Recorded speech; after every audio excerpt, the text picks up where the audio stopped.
இன்று தமிழ்நாடு அரசின் சார்பிலே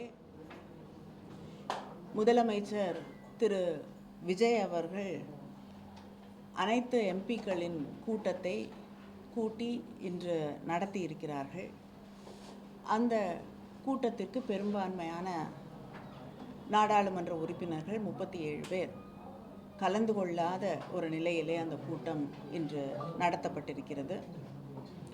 இந்த கூட்டம் நடத்துவதற்கான அடிப்படை காரணம் என்ன அப்படிங்கிறது தெளிவாக இல்லை.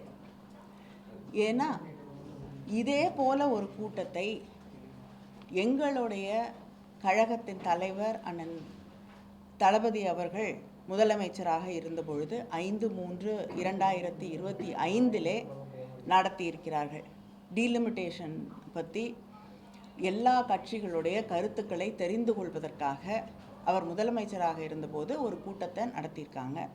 அந்த கூட்டத்தில் தாவேகாவின் சார்பிலே இன்று அமைச்சராக இருக்கக்கூடிய அந்த கட்சியுடைய பொதுச் செயலாளர் ஆனந்த் அவர்கள் கலந்து கொண்டு அங்கே நிறைவேற்றப்பட்ட தீர்மானங்களை ஏற்றுக்கொண்டு கையெழுத்து போட்டிருக்கார். அந்த தீர்மானங்களின் அடிப்படையிலே நம்முடைய திராவிட முன்னேற்ற கழக ஆட்சி பொறுப்பில் இருந்த பொழுது அத்தனை கட்சிகளும் பிஜேபி நீங்களாக மற்ற கட்சிகளெல்லாம் ஏற்றுக்கொள்ளப்பட்ட ஒரு தீர்மானத்தை சட்டமன்றத்தில் நிறைவேற்றியிருக்கிறார்கள். அந்த தீர்மானத்திற்கும் இன்னைக்கு இருக்கக்கூடிய இந்த கூட்டத்தில் நடந்து முடிந்திருக்கக்கூடிய இந்த கூட்டத்தில் எடுத்திருக்கக்கூடிய முடிவுகளுக்கும் என்ன வித்தியாசம் என்பதை நாங்கள் தெரிந்து கொள்ள வேண்டும். திராவிட முன்னேற்ற கழகம் மிக தெளிவாக முதல்ல இந்த டீலிமிட்டேஷன் அப்படிங்கிற பேச்சு வந்த பொழுதே எங்களுடைய கழக தலைவர் அன்று முதலமைச்சராக இருந்த அண்ணன் தளபதி அவர்கள் 5 முதலமைச்சர்களை அழைத்து மற்ற கட்சிகளின் தலைவர்களை எல்லாம் அழைத்து இதன் டீலிமிட்டேஷனால் பாதிக்கப்படக்கூடிய அத்தனை மாநிலங்களிலிருந்தும் எல்லோரையும் அழைத்து சென்னையிலேயே ஒரு கூட்டத்தை நடத்தியிருக்கிறார்கள். அந்த கூட்டத்திலையும் காங்கிரஸ் உட்பட சில முதலமைச்சர்கள் கலந்து கொண்டு அந்த தீர்மானங்களை ஏற்றுக்கொண்டு கையெழுத்து போட்டிருக்காங்க. அந்த கூட்டத்தில் ஃபேர் டீலிமிட்டேஷன் அப்படிங்கிறது தான். டீலிமிட்டேஷனை நாங்கள் முற்றிலுமாக எதிர்க்கவில்லை. நியாயமான ஒரு டீலிமிட்டேஷன் தொகுதி மறுசீரமைப்பு நடைபெற வேண்டும் என்பது தான் அந்த கூட்டத்தில் எடுக்கப்பட்ட ஒரு முடிவாக இருந்தது, தீர்மானமாக இருந்தது. அதில் கலந்து கொண்ட அத்தனை பேரும் அதில் ஒருமனதாக கையெழுத்திட்டிருக்கிறார்கள். இதையெல்லாம் தாண்டி தேர்தல் நேரத்தில் டீலிமிட்டேஷன் கொண்டு வரப்பட்ட போது தேர்தல் உச்சத்தில் இருந்த அந்த நேரத்தில் கூட முதலமைச்சராக இருந்த அண்ணன் தளபதி அவர்கள் எங்களுக்கு தேர்தல் முக்கியம் இல்லை, தமிழ்நாட்டின் உரிமைகள் தான் முக்கியம், நாங்கள் பாதிக்கப்படக்கூடாது அப்படிங்கிற ஒரு முடிவோடு அந்த பிரச்சாரத்தை கையில் எடுத்தார்கள். அது மட்டும் இல்லை, தேர்தல் பணியிலே இருக்கக்கூடிய அத்தனை நாடாளுமன்ற உறுப்பினர்களும் நீங்கள் போய் அந்த தீர்மானத்திற்கு எதிராக கொண்டு வரக்கூடிய மசோதாவிற்கு எதிராக நீங்கள் வாக்களிக்க வேண்டும் என்று எங்கள் அத்தனை பேரையும் அனுப்பி அந்த முதலாக பிஜேபி ஆட்சி பொறுப்பிற்கு வந்த பிறகு அவங்க கொண்டு வந்த ஒரு மசோதா முறியடிக்கப்பட்டது என்றால் அது திராவிட முன்னேற்ற கழகம் போன்ற இயக்கங்கள் எதிர்த்த அந்த டீலிமிட்டேஷன் அப்படிங்கிற அந்த மசோதாவை தான். இந்த அளவிற்கு தொடர்ந்து அதற்காக குரல் கொடுத்து கொண்டு இருக்கக்கூடிய இயக்கம் திராவிட முன்னேற்ற கழகம். ஆனால் அதே நேரத்தில் தமிழ்நாடு பாதிக்கப்படக்கூடாது அப்படிங்கிறது தான் எங்களுடைய தொடர்ந்த கோரிக்கையாக இருக்கிறது. நாங்கள் வைத்திருக்கக்கூடிய தீர்மானங்களின் அடிப்படையிலே நாங்கள் போன முறை அந்த மசோதா கொண்டு வரப்பட்ட போது நாடாளுமன்றத்தில் எங்களுக்கு எதெல்லாம் ஏற்றுக்கொள்ள முடியாது என்பதை மிக தெளிவாக எடுத்து வைத்திருக்கிறோம். அந்த பில்லில் எந்த இடத்துலையுமே இந்த கொண்டு வரக்கூடிய அந்த டீலிமிட்டேஷன் அவங்க சொன்னது ப்ரோராட்டா பேசிஸில் எல்லாருக்கும் ஒரே சமமாக அதிகரிக்கப்படும், தமிழ்நாடுடைய பர்சன்டேஜ் எந்த காலகட்டத்திலும் மாறாது அப்படின்னாங்க. ஆனால் அந்த பில்லுக்குள்ளே அதற்கான ஒரு அந்த வாய்மொழியாக ஹோம் மினிஸ்டர் அங்கே ஃப்ளோரில் அதை சொன்னாரே தவிர அது பில்லுக்குள்ளே இல்லை. அதனால் நாங்கள் இதை ஏற்றுக்கொள்ள முடியாது என்று நிராகரித்தோம். இப்போ அடுத்த முறை பில் வரப்போகுதுன்னு பரவலாக பேசப்படுகிறது. ஆனால் இதுவரைக்கும் ஒன்றிய அரசாங்கம் எங்களை அழைத்தோ எதிர்க்கட்சிகளை அழைத்தோ பேசியதாக எங்களுக்கு தகவல் இல்லை. ஒருவேளை ஒரு சில பேரிடம் பேசியிருக்கலாம். ஆனால் திராவிட முன்னேற்ற கழகத்தை இதுவரை அவர்கள் அழைத்து இந்த பில்லை நாங்கள் மாற்றி அமைத்து கொண்டு வருகிறோம் என்று எந்த தகவலும் கிடையாது. இந்த செஷனில் கொண்டு வரத்திற்கான வாய்ப்பு இல்லை என்பது தான் எங்களுக்கு தெரிவிக்கப்பட்டிருக்கக்கூடிய செய்தி. அதனால் இந்த சமயத்தில் பில்லும் இல்லை, பில்லுடைய வரைவு கூட ஒரு வரக்கூடிய பில்லு என்னென்ன சேஞ்சஸ் இருக்குது, என்ன மாற்றங்கள் செய்யப்பட்டிருக்கு அப்படிங்கிறத பற்றி எந்த விதமான தகவலும் இல்லை. பில்லோட காப்பி சர்க்குலேட் பண்ணப்படலை. அப்படி இருக்கும் பொழுது பழைய பில்லுக்கும் இங்கே இப்போ புதுசாக வரும் என்று நாம் நினைக்கக்கூடிய பில்லுக்கும் என்ன பெரிய மாற்றம் இருக்க முடியும்? இதற்காக இந்த கூட்டம் கூட்டப்பட்டு யார் அந்த கூட்டத்திற்கு பின்னணியிலே இருக்கிறார்கள், யார் இவர்களை இந்த அரசாங்கத்தை இயக்கி கொண்டிருக்கிறார்கள், அதை தாண்டி ஒரு கூட்டம் நடத்தணும்னா ஒரு அரசாங்கம் கட்சி தலைமைக்குத்தான் கடிதம் எழுத வேண்டும். ஆனால் சீஃப் செக்ரட்டரி இண்டிவிஜுவல் எம்பிஸ்க்கு கடிதத்தை அனுப்புகிறார். அப்போ சீஃப் செக்ரட்டரி யாருக்கு பணியாற்றுகிறார்? அரசாங்கத்திற்கா, தமிழ்நாடு அரசாங்கத்திற்கா, இல்லைன்னா ஒரு இயக்கத்திற்கா? டிவிகேவுடைய ஹெட் குவார்ட்டர் செக்ரட்டரி போல ஒவ்வொரு எம்பிக்கும் கடிதம் எழுதி எங்களை அழைப்பது என்பது அதுவே முறையில்லாத ஒன்று. எங்களுடைய முதலமைச்சர் அனைத்து கட்சி கூட்டத்தை அழைத்த போது கட்சியோட தலைவர்களுக்கு தான் கடிதம் எழுதினாங்க. யார் அனுப்புறதுன்று கட்சி தலைமை முடிவு செய்ய வேண்டும். அதனால் எம்பிஸ்க்கு தனியாக நீங்கள் கடிதம் எழுதுவது என்பதே முறையில்லாத ஒன்று. அதனால் எந்த தேவையும் இல்லாத நேரத்தில் எத்தனையோ பிரச்சனைகள், மேகதாது பிரச்சனை மிக மோசமான ஒரு இதில் போயிட்டுருக்கக்கூடிய ஒரு சூழலில், விவசாயிகளுடைய பிரச்சனைகள் பற்றி எரிந்து கொண்டிருக்கக்கூடிய இந்த சூழலில் திசை திருப்பக்கூடிய ஒரே வேண்டும் என்ற ஒரே எண்ணத்தோடு அவங்க கூட்டணியில் இருக்கக்கூடியவர்களுக்கு எந்த விதமான ஒரு எம்பாரஸ்மெண்ட்டும் வந்துடக்கூடாது அப்படிங்கிற ஒரு எண்ணத்தோடு திசை திருப்புவதற்காக இன்னைக்கு இந்த கூட்டம் நடத்தப்பட்டிருக்கிறது. இந்த பிரச்சனையை கையில் எடுத்திருக்கிறார்கள். புதுசாக என்ன சொல்கிறாங்கன்னா, தொகுதி மறுவரையே தேவையில்லை, இந்த எண்ணிக்கையிலே இருக்கணும். நாடாளுமன்ற உறுப்பினர்களுக்கு பேசுறதுக்கான வாய்ப்பே அங்கே கிடைக்கல. 543 பேர் இருக்கும்போது 5 நிமிஷம் கிடைக்க மாட்டேங்குது. எண்ணிக்கையை உயர்த்தினா அதுக்கான வாய்ப்பே இல்லை அப்படின்னு சொல்லி பல கட்சிகள் தெரிவிச்சிருக்காங்க. முதலமைச்சர் அந்த கருத்தை ஏற்றிருக்காங்க. நாடாளுமன்ற உறுப்பினர்கள் கட்சியில் ஒவ்வொரு கட்சிக்கும் எத்தனை உறுப்பினர்கள் இருக்கிறார்கள் அப்படிங்கிற அடிப்படையில் தான் நேரம் ஒதுக்கீடு செய்யப்படுகிறது. இண்டிபெண்ட்டாக இருக்கக்கூடியவர்களுக்கு தான் நேரம் குறையக்கூடிய வாய்ப்பு இருக்கே தவிர உங்களுடைய கட்சிக்கு எத்தனை பிரதிநிதிகள் இருக்காங்க அப்படிங்கிறதோடைய அடிப்படையில் தான் நேரம் ஒதுக்கீடு செய்யப்படுகிறது. அதனால் இதையெல்லாம் நம்ம ஒரு காரணமாக சொல்லி வேண்டான்னு சொல்கிறது. மாற்றவில்லை என்றால் அதை மாற்றணும்னு திராவிட முன்னேற்ற கழகம் நீங்கள் மாற்றியே ஆகணும், டீலிமிட்டேஷன் கொண்டு வரணும்னு நாங்கள் சொல்ல. நாங்கள் கேட்கக்கூடிய ஒன்றே ஒன்று 33% பெண்களுக்கு இடஒதுக்கீடு வேண்டும் என்று. அதுதான் எங்களுடைய தொடர்ந்த கோரிக்கையாக இருக்கிறது.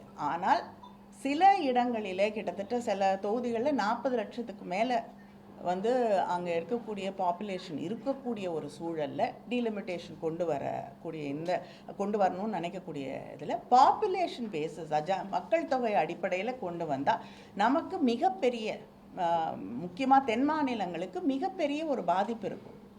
அதனால் மக்கள் தொகை அடிப்படையிலே அதை கணக்கீடு செய்யக்கூடாது அப்படிங்கிறது தான் நாங்கள் தொடர்ந்து வலியுறுத்தக்கூடிய ஒன்று. அதனால் தமிழ்நாட்டுக்கு எந்த விதத்திலும் இந்த பிரதிநிதிகளுடைய எண்ணிக்கை குறைந்து விடக்கூடாது. நம்ம மக்கள் தொகையை குறைச்சிருக்கிறதுக்காக பழிவாங்கப்படக்கூடாது என்பது தான் திராவிட முன்னேற்ற கழகத்தோடைய அடிப்படையில் நாங்கள் சொல்லக்கூடிய விஷயம். காங்கிரஸ் மூத்த தலைவர் சிதம்பரம் போன்ற தலைவர்கள் சொல்கிறாங்க, பாஜக திமுகவை அணுகியிருக்காங்க, இந்த சட்டத்தை எப்படியாவது நிறைவேற்றணும் அப்படின்னு சொல்லி பேசிக்கிட்டு இருக்காங்க அப்படிங்கிற மாதிரி கருத்துக்களை சொல்கிறாங்க. இல்லைங்க, பாஜக எல்லாரையும் தான் அணுகியிருக்காங்க. எனக்கு வந்த செய்தி, பார்லிமெண்ட்ரி அஃபேர்ஸ் மினிஸ்டர் திரு கிரண் ரிஜிஜு அவர்கள் எதிர்க்கட்சி தலைவராக இருக்கக்கூடிய திரு ராகுல் காந்தியை நேரடியாக சென்று சந்தித்தார் கூட சொல்லியிருக்காங்க. ஒரு பில்லை கொண்டு வரணும்னா எந்த இவர்கள் வேணால் யாரையும் சுமூகமாக அன்றைக்கி பேசாமல் இருக்கலாம். ஆனால் பொதுவாக நாடாளுமன்றத்தில் ஒரு பில் கொண்டு வரணும்னா எல்லா தலைவர்களையும் அழைத்து பேசுவார்கள். ஆனால் இந்த போன தடவை தோற்கடிக்கப்பட்ட பில் இப்போ மறுபடியும் கொண்டு வர போகிறோம், அதனால் அதை பற்றி நாங்கள் பேச வேண்டும் என்று திராவிட முன்னேற்றக் கழகத்தை இதுவரை யாரும் அழைத்து பேசவில்லை. மேடம், திமுக போராட்டத்துக்கு பின்னாடி இந்த சீட்டு மொத்தமாக 60 சீட்டாக உயர்கிறது அப்படின்னு ஒரு செய்தி இருக்குது. இது வந்து திமுக கிடைத்த வெற்றியா, ஃபேர் டீலிமினேஷனுக்கு ஒரு ஆதாரமான ஒரு நிலையா? நிச்சயமாக நம்ம எந்த விதத்திலையும் பாதிக்கப்படாமல், இப்பொழுது இருக்கக்கூடிய சதவிகிதம் குறைக்கப்படாமல் நம்முடைய எம்பிஸோடைய எண்ணிக்கை அதிகரிக்கப்படும் என்றால் தொடர்ந்து எங்களுடைய தலைவரும் திராவிட முன்னேற்றக் கழகமும் இதற்காக நாங்கள் போராடி கொண்டிருக்கிறோம், வாதாடி கொண்டிருக்கிறோம். திரு ராகுல் காந்தி அவர்கள் வந்து இதை வந்து நேரடியாகவோ அல்லது மறைமுகமாகவோ ஆதரித்தால் அது எட்டப்பன் வேலை அப்படின்னு குறிப்பிடுறாங்க. அதே மாதிரி பிரவீன் சக்கரவர்த்தி வந்து இல்ல வந்து யார் எட்டப்பர்கள் யார் எட்டப்பர்கள் இல்லைன்னு தேர்தல் முடிவுக்கு பிறகு யார் யார் எப்படி நடந்துக்கிட்டாங்கிறத பார்த்து மக்களுக்கு மிக தெளிவாக தெரியும். அதனால் யார் எட்டப்பர்கள்னு தமிழ்நாட்டு மக்களுக்கு தெரியும். யார் முதுகில் குத்தியவர்கள், யார் வந்து நேர்மையாக மக்களோடு அரசியல் செய்கிறார்கள்னு தமிழ்நாட்டு மக்களுக்கு தெரியும். இன்றைய கூட்டத்தில் வந்து திமுகவும் பங்கேற்கல, அதிமுகவும் பங்கேற்கல. இதில் ஒரு புதிய நட்பு இருக்குன்னு சொல்லி அமைச்சர் ராஜ்மோகன் விமர்சிக்கிறார். திமுகவுக்கும் அதிமுக இடையே ஒரு புதிய நட்பு இல்லைங்க. திராவிட முன்னேற்ற கழகமும் அதிமுகவும் மேகதாது விஷயத்துலையும் ஒரு மித்த கருத்து தான் கொண்டு இருக்கோம். பல நேரங்களில் ஒரே விஷயத்த ஒன்றா கூட போய் நாங்கள் வந்து அங்கே ரெப்ரசன்ட் பண்ணியிருக்கோம். அதனால் இது வந்து புதுசான ஒரு விஷயம் அப்படின்றது, இவங்க புதுசாக ஆட்சி பொறுப்பிற்கு வந்திருக்கிறாங்க, இவங்க புதுசாக அரசியலுக்கு வந்திருக்கிறதுனால காலமாக நடந்து கொண்டு இருக்கக்கூடிய பல விஷயங்கள் இவங்களுக்கு தெரியலங்கிறதுக்காக இதுவரை நடக்காத ஒன்று இல்லை. அதனால் இப்பொழுது கூட இன்று ஆட்சி பொறுப்பில் இருக்கக்கூடிய தாவேகா எல்லா எதிர்கட்சி தலைவர்களையோ இல்லைன்னா அவங்களோட கட்சிகளுடைய ரெப்ரசன்டேட்டிவ்ஸையோ அழைச்சிட்டு போய் அங்கே இருக்கக்கூடிய நீர்வளத்துறை அமைச்சரையோ அல்லது மற்ற அமைச்சர்களையோ சந்தித்து இந்த மேகதாடு பிரச்சனையை பற்றி அவர்களிடம் எடுத்து சொல்லுவது என்றால் நிச்சயமாக திராவிட முன்னேற்ற கழகமும் அவர்களோடு செல்ல தயாராக இருக்கிறோம்.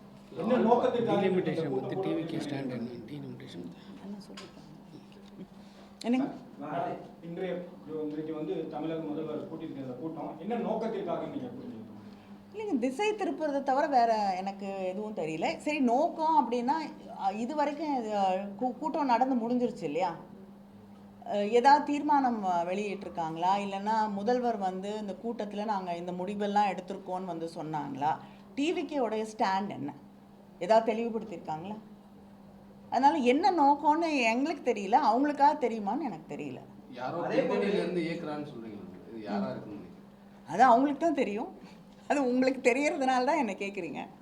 தாவைக்காவை தவிர மற்ற எல்லாருமே மேகதாது விவகாரத்தில் தமிழக அரசு தவிர எல்லாருமே வந்து அனைத்து கட்சி கூட்டத்தை கூட்ட வேண்டுங்கிற இந்த இஷ்யூ தொடங்குறதுலேருந்தே சொல்லிட்டு இருக்காங்க.